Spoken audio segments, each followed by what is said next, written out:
একজন খুনি এবং নাটকবাজ মানুষকে কেন ভারত আশ্রয় দিয়েছে এবং তাতে তার কি বিএনপির সাংগঠনিক সম্পাদক এম ইলিয়াস আলীকে এমনটাই জানতে চেয়েছেন ভারতের নামি দামি সাংবাদিক ইলিয়াস আলীর এবং লাশ মমতা যমুনা নদীতে ব্যানার্জি। ফেলে দেয়।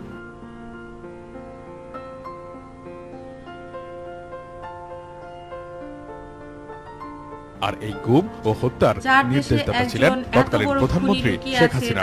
এমন চাঞ্চল্যকর তথ্য উঠে এসেছে জাতীয় দৈনিক আমার দেশের এক অনুসন্ধানী প্রতিবেদনে।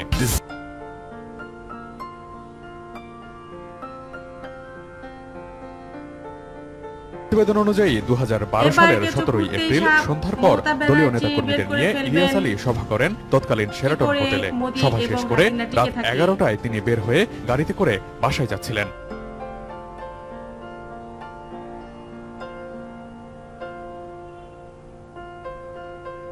অপহরণের লক্ষ্যে মেজর জেনারেল জিয়াউলের নির্দেশে শেরাটন থেকে ইলিয়াসকে অনুসরণ করছিলেন র্যাবের সদস্য সার্জেন্ট তাহিরুল ইসলাম। তাকে চিহ্নিত করেছে আন্তর্জাতিক অপরাধ ট্রাইব্যুনালের তদন্ত টিম।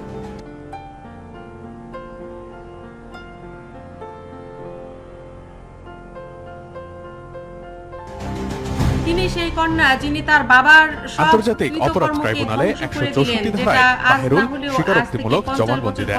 জবানবন্দিতে তিনি উল্লেখ করেছেন তার দায়িত্ব ছিল শেরাটন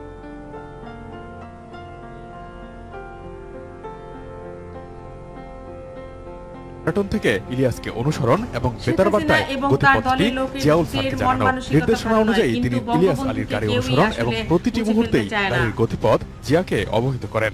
মহাখালী পৌঁছার পর ইলিয়াস আলীর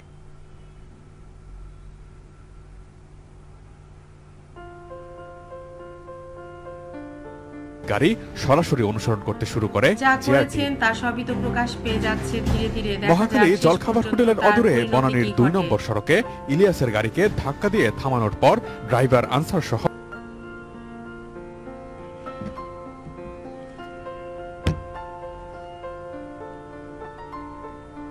ইলিয়াস আলীকে অপহরণ করে জিয়ার টিমের সদস্যরা। এরপরেই জিয়া তাহিরুলকে বলেন, তোমার ডিউটি শেষ, চলে যাও। নির্দেশনা অনুযায়ী দায়িত্ব শেষে ফিরে যান তাহিরুল।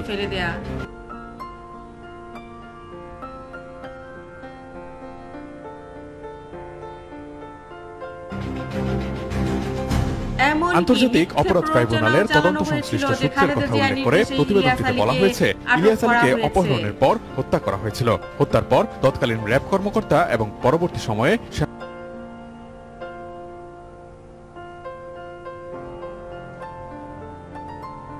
সেনাবাহিনীতে পদোন্নতি পেয়ে মেজর জেনারেল হওয়া জিয়াউল আহসান অফিসে ফিরে স্বস্তি ও আনন্দ প্রকাশ করে বলেছিলেন, আজ বড় একটি অপারেশনে সাকসেসফুল হলাম। শেষ করে তাকে যমুনা নদীতে ফেলে দিয়ে এসেছি।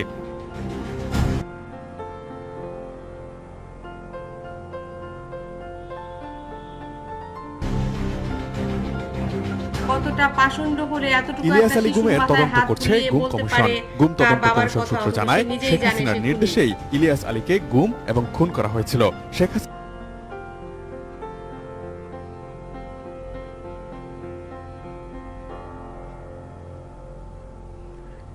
সরকারের সময়ে এসএসএফ এর মহাপরিচালক ছিলেন লেফটেন্যান্ট জেনারেল চৌধুরী হাসান সোহরাওয়ার্দী। তার সঙ্গে আলাপকালে জানা গেছে, ডিজিএফআই এর তৎকালীন ঊর্ধ্বতন কর্মকর্তাদের ডেকে নিয়ে ইলিয়াস আলীকে গুম করার নির্দেশ দিয়েছিলেন শেখ হাসিনা।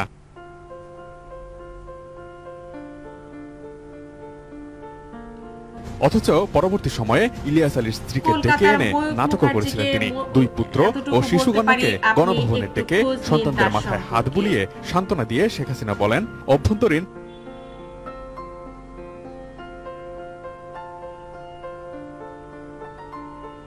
রাজনৈতিক বিরোধের জেরে বিএনপি চেয়ারপারসন বেগম খালেদা জিয়ার নির্দেশেই ইলিয়াসকে অপহরণ করা হয়েছে। তার সম্পর্কে এরকম একটা দুর্ধর্ষ খুনি সম্পর্কে আপনি এত কথা বলছেন।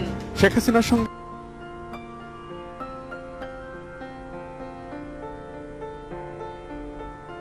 সাক্ষাতের পর ইলিয়াস হোসেনকে পাওয়া যেতে পারে এমন কথা বলে একবার গাজীপুরের মোবাইল, আরেকবার মৌলভীবাজারের কুলাউড়া থেকে ফোন আসতে থাকে তার পরিবারের কাছে এবং অভিযানও চালানো হয়। কিন্তু পরে তার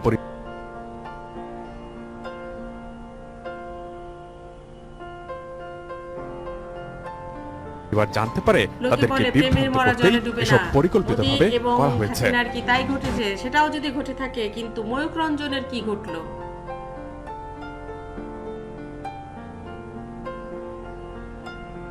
রিপোর্টার কুলসুম, ঢাকা।